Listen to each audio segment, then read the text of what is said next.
how did we get here? I've been asking myself, how did we get here after all these years? I believe that it's been systemic. It's been years coming. And I'm quite surprised that it's become such a big topic all of a sudden on all media houses.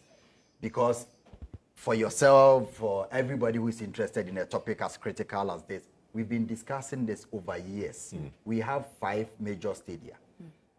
It got reduced to 1. Yeah. So when it gets to 1, then you know that from 5, 4, 3, 2, 1, you go to 0.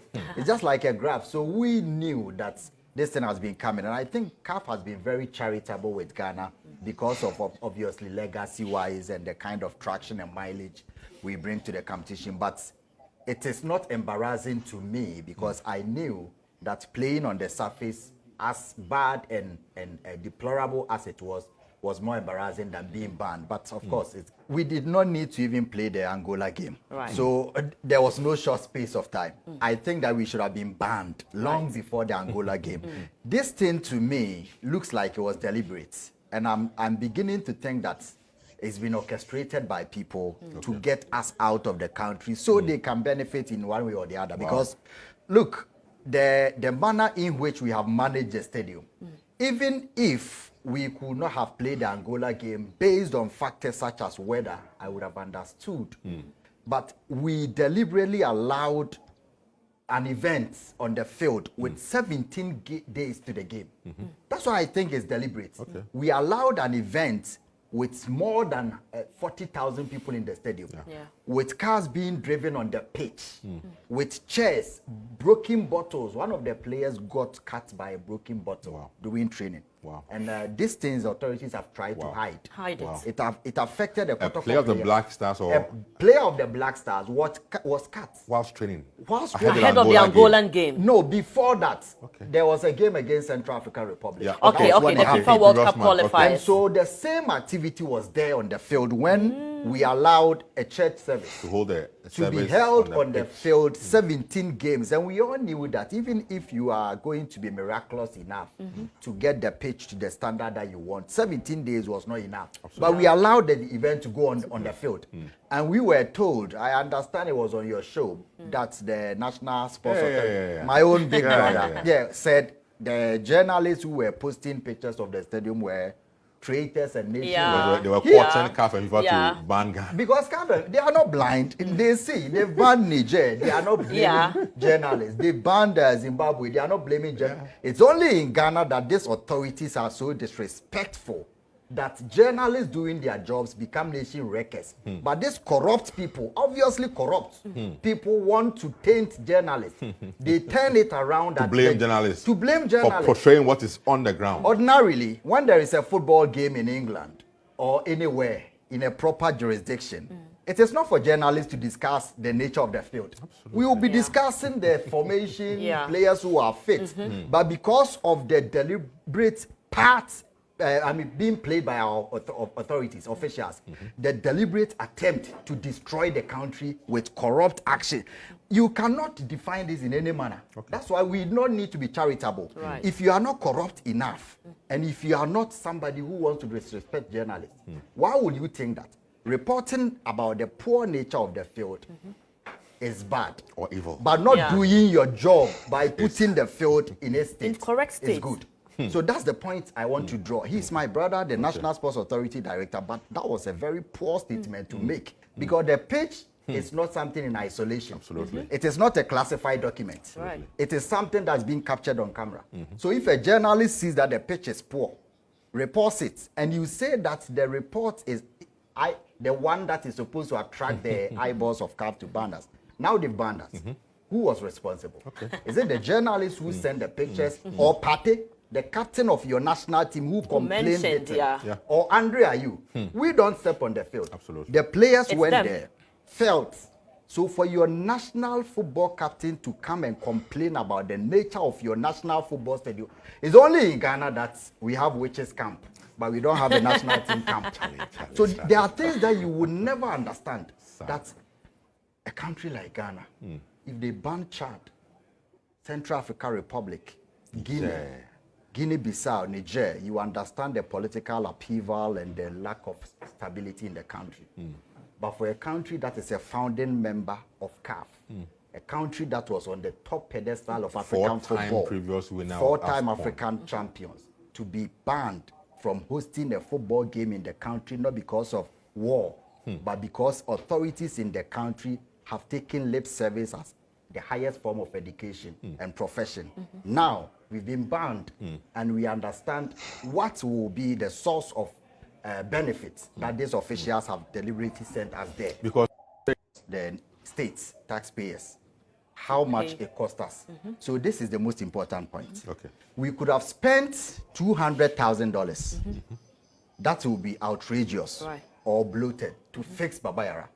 We could have spent we could have spent $250,000. That's the amount you need to replace the entire field. $250,000. 150 can fit. But because our people are corrupt, let me say they will need to. They will need to. Yeah, they will need to. Let me say. Yes. Let me add 100,000. Okay. Now, if we fly them to Morocco, we will need to board flight for like $450,000 to play away game, a game that would have played at home. So Pate and Co will come here. Then we have another chartered flight at a cost of around $500,000. Because one Black Stars game away is $1 million. Yeah. That's average. Yeah. So the flight and feeding and hotels will cost us around $600,000. But we could have fixed the Baba Yara Stadium with $250,000 permanently. But we are going to play 1, 2, 3 games. So we should be budgeting around $2.5 million this is serious. for 3 games. If we are going to play 3 away games, you know the World Cup qualifiers are coming. Yeah, it's also so if FIFA comes, you know they've been lenient to us for a longer period because of the legacy and respect they have for us. So if FIFA says Ghana is playing 3 matches away, then we have to budget 2.5 million, an amount of money that could have built a whole new stadium. Are you sure that can happen in Ghana? We don't forget we spent over $30 million to build, not from scratch, the Legon Stadium. Not from scratch, I repeat that, because the facility, something was there already. We spent almost or over $30 million. 34 million. To build or complete, let me use the word, to complete the Legon Sports Stadium. And even that today is not fit to host a Category 3 international football game for Ghana. Is it not sad that just under a year, we could spend close to $3 million on just accreditation and its tax for African Games, but could not spend a minute percentage of that amount to fix Baba Yara Sports Stadium? Because you just mentioned that we could have used over $200,000 to fix the pitch alone in Kumasi. We haven't, we could not. But we have used over $3 million on accreditation and its tax for the African Games. Well, there are other crazy spendings beyond the tax. I'm just using that because the feeding of athletes to the tune of $15 million for 18 days. That's supposed to be alarming. Beyond alarming. But this is what we've done. A country like ours, we don't have our priorities right. And mostly I blame journalists. We have been part of this. We have been part because there are a section of politicians that we treat with kid gloves. Because nowhere in this world will we allow the kind of spending that went into African Games to happen and everybody goes to sleep. Maybe we have been overloaded by the amount of corruption.